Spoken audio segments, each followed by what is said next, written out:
Voilà presque 8 mois que nous sommes ici sur ce piquet de grève pour finalement sauver une grande partie de l'industrie chimique française. Et notamment cette plateforme évidemment de Pont-de-Claix et en répercussion celle de Jarry. Aujourd'hui c'est un jour sombre, c'est un jour noir pour notre territoire, pour notre métropole, pour le département de l'Isère et pour la région Auvergne-Rhône-Alpes. C'est une injustice profonde qui prédomine aujourd'hui, en tout cas pour moi et pour beaucoup. Et je remercie toutes celles et ceux qui sont venus, les élus qui sont venus ici, les maires, les élus locaux, bien sûr les porteurs de projets et les salariés. C'est un vrai sentiment d'injustice car finalement aujourd'hui le couperet est tombé et effectivement nous assistons à la fermeture d'une plateforme chimique dont l'histoire remonte à 120 ans.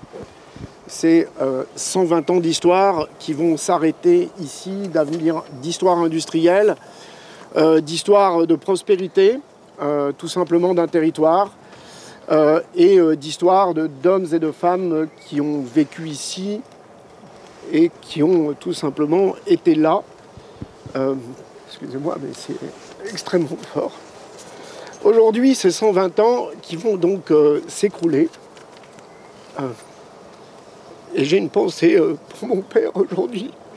Excusez-moi. Alors oui, le temps nous a manqué.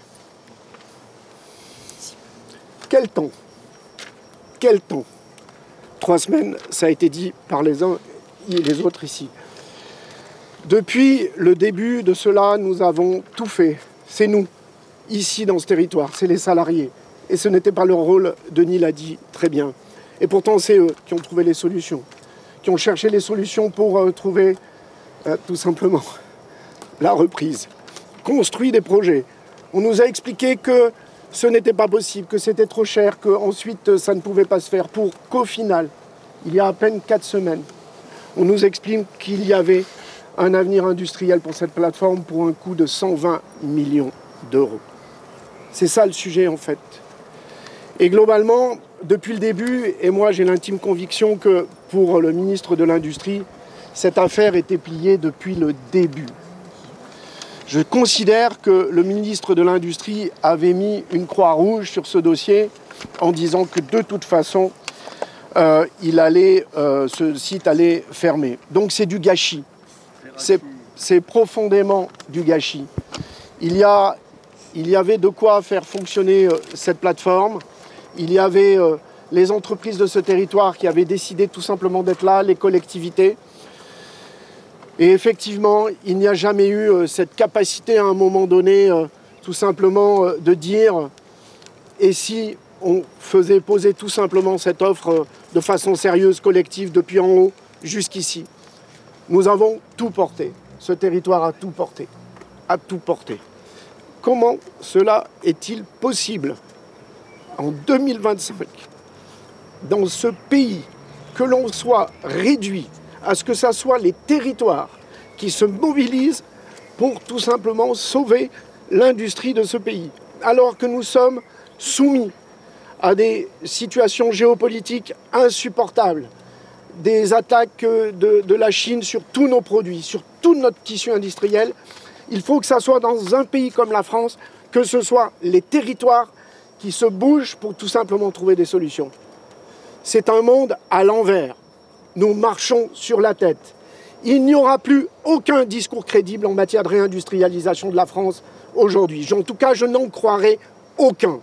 À partir du moment où on décide de fermer ce fleuron ici, alors qu'il y avait un avenir, alors qu'il y avait une capacité tout simplement à faire. Alors, comment est-il possible que c'est à peine depuis 1 mois que nous ayons pu stabiliser les chiffres tout simplement du business plan nécessaire?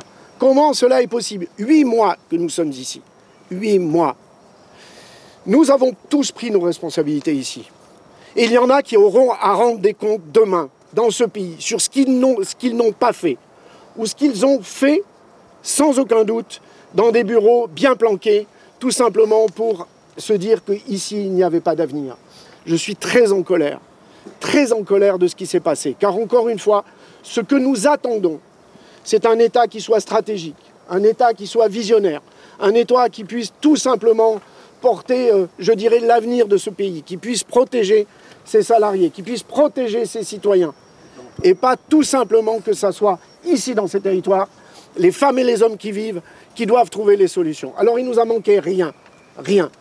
Quand même imaginer que ce sont les porteurs de projets qui sont ici, qui ont réussi, alors qu'on nous a expliqué que tous les repreneurs possibles du monde entier et de l'univers entier avaient été contactés pour trouver une solution. C'est eux qui ont trouvé ce chimiste indien qui était prêt à venir et s'implanter ici.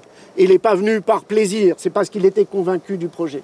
Comment cela est-il possible en 2025, en France, quand on sait déjà le désastre industriel qu'on a eu dans ce pays depuis des années? Alors moi je veux le dire ici, derrière le gâchis, derrière finalement cette profonde injustice, il y a une profonde fierté. C'est que cette mobilisation-là, elle a été tout simplement réelle. Alors c'est encore plus insupportable de perdre sur ce dernier mètre. C'est insupportable. Et là aussi, je le dis très simplement, comment est-il possible que, alors que tout était agrégé, et il nous manquait que quelques heures, vous dites des jours, mais c'est des heures par rapport à tout ce temps, comment nous n'avons pas simplement, comment l'intérêt général, parce que nous parlons d'intérêt général ici, nous parlons certes d'une industrie, nous parlons d'un territoire, nous parlons de 6 000 emplois, nous parlons d'une filière, nous parlons de neutralité carbone, nous parlons de tout ça, tous ces grands discours que les uns et les autres font aujourd'hui. C'est de cela qu'on parle. Comment c'est possible qu'on n'ait pas pu avoir ces quelques heures qui permettaient tout simplement d'avoir un avenir radieux ici et prospère? C'est ça notre sujet. Donc incompréhension, colère, et il y en a qui devront rendre des comptes.